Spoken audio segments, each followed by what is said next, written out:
우리 말씀 같이 보도록 하겠습니다. 야고보서 2장 1절에서 13절 말씀입니다. 신약 372페이지입니다. 야고보서 2장 1절에서 13절 신약 372페이지 저하고 한 절씩 교독하겠습니다.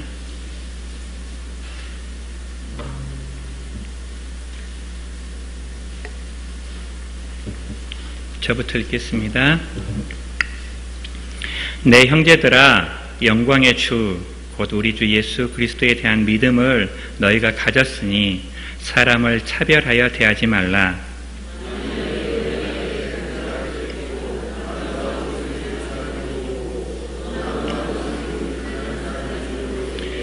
너희가 아름다운 옷을 입은 자를 눈여겨보고 말하되 여기 좋은 자리에 앉으소서 하고 또 가난한 자에게 말하되 너는 거기 서 있든지 내 발등상 아래에 앉으라 하면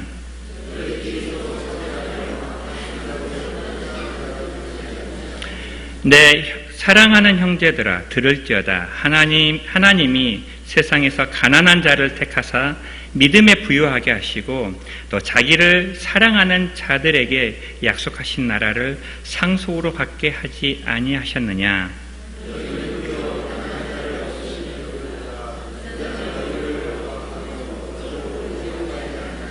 그들은 너희에게 대하여 일컫는 바 그 아름다운 이름을 비방하지 아니하느냐.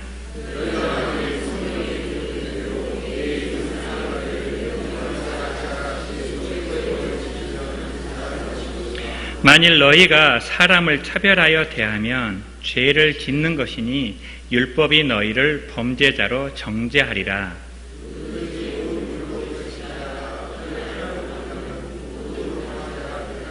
간음하지 말라 하시니가 또한 살인하지 말라 하셨은즉 네가 비록 간음하지 아니하여도 살인하면 율법을 범한 자가 되느니라.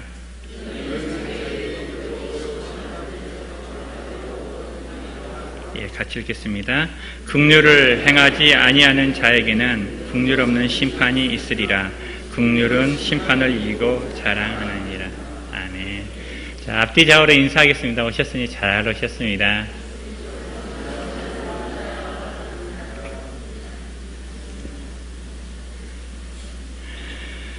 봄이 온 것 같은데 아직도 춥습니다. 건강에 유의하시길 바랍니다.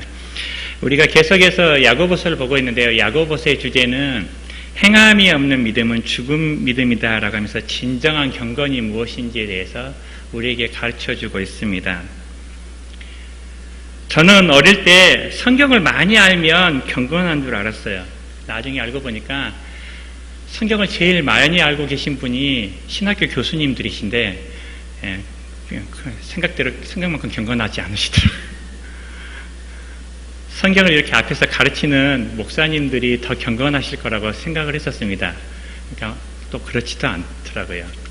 성경은 누가 경건하냐 했을 때 성경을 많이 아는 자가 아니라 그 성경에 순종하는 자가 경건하다고 말씀하고 계십니다. 그래서 누구든지 하나님의 말씀을 듣고 그 말씀에 믿음으로 순종하면 하나님께서 거룩하게 삼아주실 줄로 믿습니다. 누구든지 그렇게 경건해질 수 있습니다. 하나님과 동행하는 것도 사실은 그 하나님의 말씀을 듣고 순종하는 것입니다. 야고보는 환난 속에 있는 성도들에게 말씀에 순종하라고 명령을 하는데요. 성경에 나오는 명령은 크게 두 가지가 있어요. 하라, 하지 말라. 그런데 이 하라하고 하지 말라가 서로 완전히 분리된 게 아니라 굉장히 밀접한 연관성이 있습니다. 그래서 실은 하라를 하면요, 하지 않게 되고요. 하지 않는 것을 하면 해야 될 것을 하지 못하게 되는 것을 발견하게 돼요. 예수님께서 하나님과 재물을 겸하여 섬길 수 없다고 하잖아요. 이것을 섬기면 이것을 할 수가 없다라는 거죠. 그런데 오늘 말씀도 그와 비슷한 말씀이 나오는데요. 내 이웃을 내 몸과 같이 사랑하라는 명령하고 외모로 사람을 차별하지 말라는 이 말이 서로 연관성이 있다라고 얘기합니다. 왜냐하면 외모로 사람을 차별하면 이웃을 사랑할 수 없기 때문입니다. 그래서 오늘 말씀의 제목을 사랑의 반대는 차별입니다 라고 잡았습니다. 성경은 우리가 예수님을 믿는다면 사람을 외모로 차별하면 안 된다고 얘기하고 있어요. 1절 말씀인데요. 내 형제들아 영광의 주 곧 우리 주 예수 그리스도에 대한 믿음을 너희가 가졌으니 사람을 차별하여 대하지 말라라고 말씀하시면서, 만약에 너희가 예수 그리스도에 대한 믿음이 있다라면 사람을 차별하는 것이 너에게 적합한 행동이 아니다. 믿는 사람에게 적합한 모습이 아니다라고 얘기하고 있습니다. 사람을 차별한다는 것은 신분이나 직업이나 경제 능력과 같은 외적 조건으로 사람을 다르게 대우하는 것입니다. 그래서 구체적으로 어떻게 차별했는지가 뒤에 나오는데요. 2절과 3절을 보면 교회 안에 이런 차별이 있었다는 것을 보게 되어져요. 만일 너희 회당에 금 가락지를 끼고 아름다운 옷을 입은 사람이 들어오고 또 남나운 옷을 입은 가난한 사람이 들어오면 좋은 옷을 입은 사람한테는 높은 자리를 대하면서 그 사람에게 뭐가 필요한지 눈여겨보면서도, 남나운 옷을 입은 사람이면 너는 그냥 거기 서 있든지 아니면 저 밑에 앉아 있으라고 그렇게 차별 대우한다는 것이죠. 근데 사실은 우리가 사는 곳은 어디에나 차별이 있습니다. 운전할 때도 차별이 있더라고요. 제가 싱가포르에서 있는 동안 제 면허증이 만기가 돼가지고 갱신을 했었는데 갱신을 못했어요. 들어와고 갱신을 하려고 하니까 교육을 받아야 된다더라고요. 그래서 운전자 교육을 받는데 거기에 동영상이 나오는데요. 도로 안에 어떤 차별이 있는지를 보여주더라고요. 좌회전 차선에서 좌회전을 안고 차가 가만히 서 있을 때 뒷차들이 얼마나 기다리는가, 그걸 하는데, 경차가 서 있으면 1초 당겨서 빵 하는데 고급차나 외제차가 있으면 한참을 기다려요. 그리고 안 가면 그때서야 빵 거린다는 거예요. 그런데 거기만 그렇습니까? 가정에서도 차별이 있습니다. 아들과 딸 차별 대우하시죠. 옛날에는 아들을 손했는데 요즘은 더 딸을 손하도 입장이 좀 바뀐 것 같습니다. 또 같은 여자라도 며느리하고 딸을 또 차별합니다. 사실 사람은 죄성이 있어서 사람이 가는 곳에는 차별이 존재해요. 그런데 우리는 본성을 따라 사는 사람이 아니라 하나님의 거룩한 성품을 따라야 되기 때문에 차별하지 말라고 해요. 하나님이 차별하시지 않으니까. 우리는 하나님의 성품을 닮아가야 되니까. 하나님은 차별하시지 않고 모든 사람을 공평하게 대하시고 공평하게 사랑해 주시니까 그 하나님의 사랑이 우리를 통해 흘러가기를 원하고 우리의 모습 속에서 하나님의 거룩한 모습이 드러나기를 원하니까 차별하지 말라고 얘기하고 있습니다. 그러나 안타깝게도 하나님을 섬기는 교회 안에도 이 차별은 존재합니다. 그래서 혹시 교회에서 차별을 당하더라도 이상하게 생각하지 마십시오. 사람이 있는 곳에서는 차별이 존재합니다. 초대교회도 존재했고요. 지금도 존재합니다. 그래, 어떻게 하면 차별을 안 할 수 있느냐? 내가 차별을 하는 내 속에 죄성이 있다는 것을 반드시 자각하고 있어야 됩니다. 나는 잘 사는 것처럼 보이지만 야고보서를 받는 성도들도 자기들이 잘 살고 있다라고 생각을 했어요. 그런데 아니었던 것이죠. 니들이 지금 이런 차별을 하고 있다라고 얘기해요. 그리고 그 차별이 나쁜 이유를 4절에 이렇게 얘기합니다. 우리 4절 말씀 같이 한번 읽겠습니다. 시작.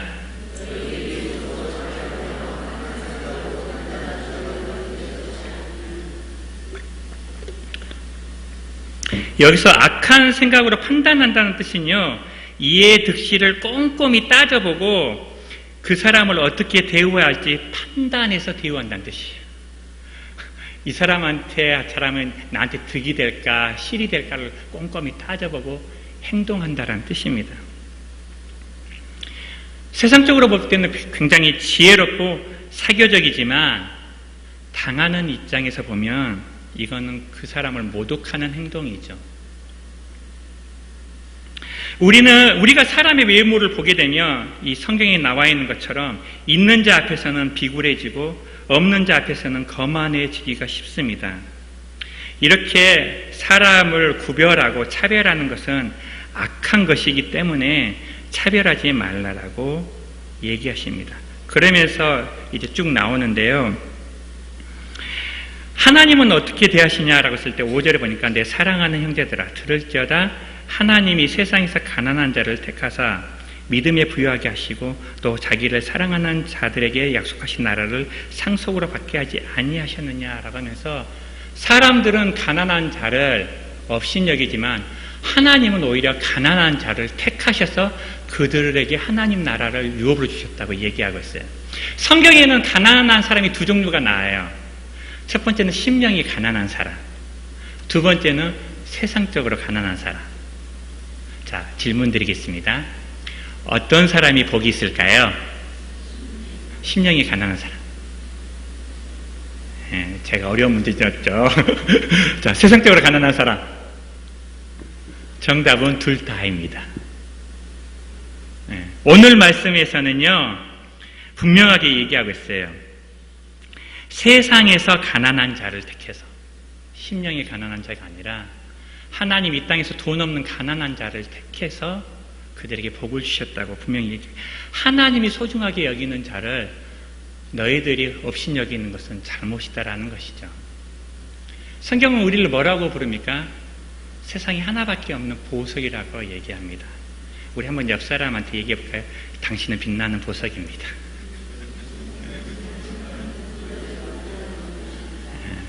우리는 하나님이 창조하신 피조물이고 걸작품이고 세상에 하나밖에 없는 보석이에요. 다이아몬드가 있어요. 1억짜리 다이아몬드가 있는데 이걸 걸레로 싼다고 해서 다이아몬드의 가치가 떨어지는 게 아니잖아요. 우리가 가지고 있는 조건은 그냥 포장지에 불과해요.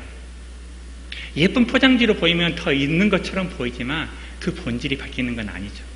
사람들은 겉에 포장지를 보고 좋은 것과 나쁜 것을 구분하는데 하나님은 포장지를 보는 게 아니라 내면을 보십니다. 그리고 우리가 소중하다라고 얘기해 주고 있어요. 하나님이 소중하게 여기는 것을 너희가 하찮게 여기는 것은 그건 하나님의 뜻이 아니라는 것이죠.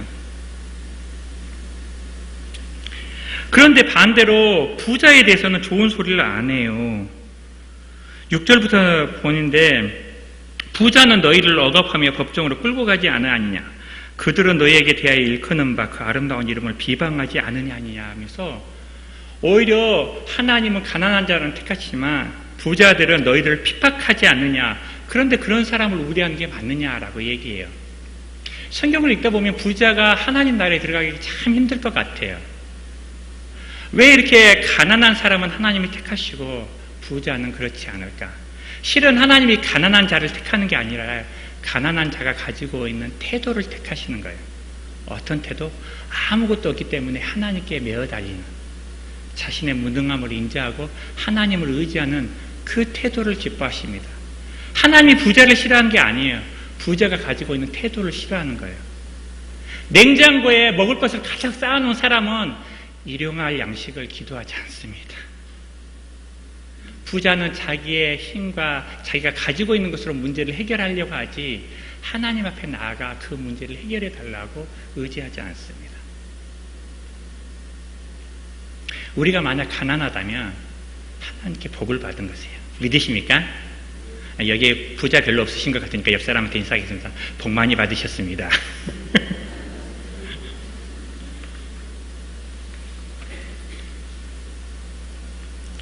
성경은 부자가 낙타가 바늘길을 통과하는 것보다 더 어렵다라고 얘기해요.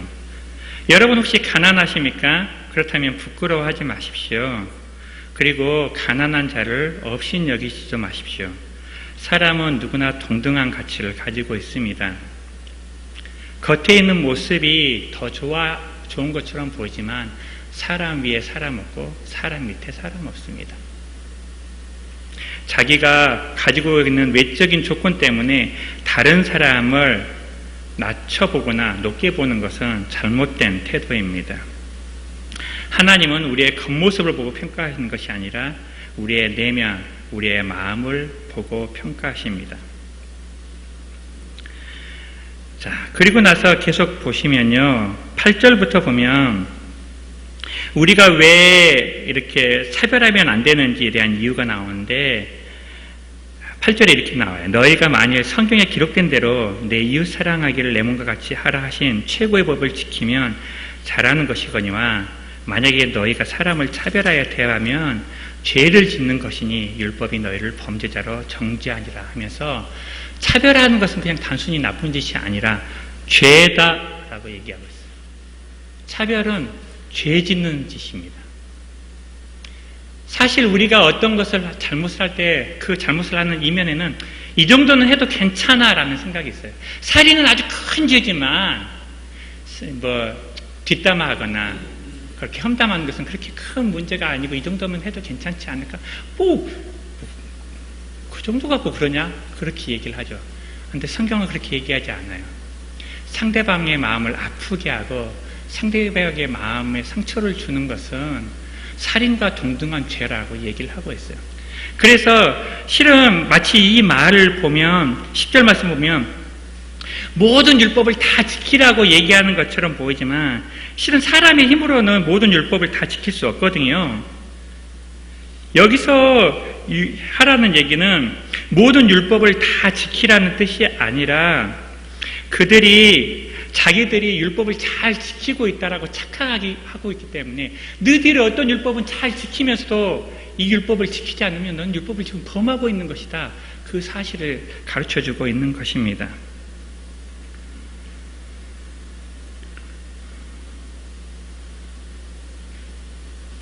차별은 죄입니다. 그래서 믿는 자가 해서는 안 될 죄이고 이것은 이웃을 사랑하는 행동이 아니라고 성경은 우리에게 얘기하고 있습니다.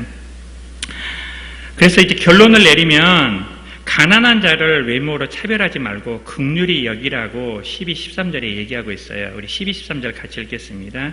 시작.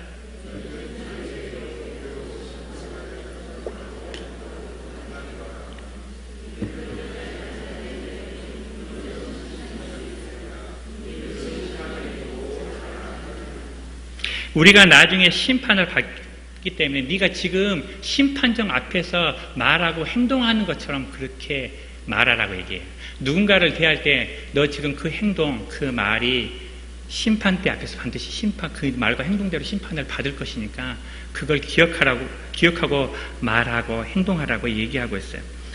그리고 만약 네가 긍휼히 행하면 너도 심판의 때 긍휼히 여김을 받겠지만 그렇지 않으면 너도 동일하게 심판을 받을 것이라고 얘기하고 있습니다. 행함이 있는 믿음이라는 것은 외모로 사람을 차별하는 것이 아니라 그 사람을 긍휼히 여기는 것입니다. 긍휼은 가난한 자를 불쌍히 여기는 마음과 행동인데요. 예수님은 어떻게 가난한 자를 긍휼히 여겼을까 좀 생각을 해봤어요. 그랬더니 실은 예수님 자체가 이 땅에 가난하게 오셨습니다. 가난한 동네에 가난한 집 짓는 목수의 아들로 태어나 한평생을 가난하게 사셨죠. 예수님의 외모를 이렇게 표현한 말씀이 이사야 53장 2절 말씀인데요. 그는 주 앞에서 자라나기를 연한 순 같고 마른 땅에서 나온 줄기 같아서 고운 모양도 없고 풍채도 없은즉 우리가 보기에 흠모할 만한 아름다운 것이 없도다 라고 했는데요. 예수님의 외모는 그렇게 좋지 않았던 것 같아요. 저는 이제 군대 들어가기 전에 삼촌이 집을 짓는 목수이셔서 6개월 동안 시다 역할을 해본 적이 있어요. 막노동에서 막노동을 해봤는데요. 이 막노동을 하면 굉장히 피부가 거칠어져요. 하루 종일 태양볕에서 일하기 때문에 피부도 검해지고요. 손도 굉장히 거칠어지거든요. 그런데 예수님의 직업이 목수였는데 이스라엘에 집 짓는 목수는 돌로 집을 짓는 목수였어요. 그러니까 우리나라로 치면 석공에 가까워요. 돌을 깎거나 그럴 때 먼지가 굉장히 많이 나오고 태양볕에서 일하기 때문에 제가 생각하기로 예수님은 피부는 시큼했을 거고요. 손은 아주 거칠으셨을 거예요. 그리고 어디서 왔어요? 갈릴리 촌동네에서 왔어요. 배운 게 있어요? 없어요. 당연히 사람들이 보면 저 사람이 도대체 뭘 믿고 저렇게 말하고 행동할까라고 의심했을 만해요. 사람들이 보일 때는 고운 모양도 없고 풍채도 없어서 사람들이 보기에 흠모할 만한 아름다운 것이 없이 사람들한테 무시당한 게 예수님이셨습니다. 하지만 그 예수님은 사람들을 그렇게 무시하거나 그러지 않으셨어요. 바리새인과 세리가 동시에 하나님께 기도를 드릴 때 세리가 더 어렵다고 얘기를 해주셨고요. 어린아이들이 예수님께 오는 것을 막지 말라고 얘기하셨습니다. 혈루병 여인이 자기에게 다가왔을 때 그 여인의 믿음을 칭찬해 주셨고, 과부의 아들이 죽었을 때 그것을 불쌍히 여기고 살려주시는 가난한 자를 긍휼히 여기는 예수님의 모습을 우리에게 보여주셨습니다. 그리고 우리에게 말씀하셨죠. 긍휼히 여기는 자는 긍휼히 여김을 받을 것이다. 너희가 여기 내 형제 중에 지극히 작은 자 하나에게 한 것이 곧 내게 한 것이다. 그러기에 우리 중에 작은 자, 가난한 자를 긍휼히 여기고 소중히 여기는 마음과 태도가 영암교회 안에 우리 마음속에 있기를 주님의 이름으로 축복합니다.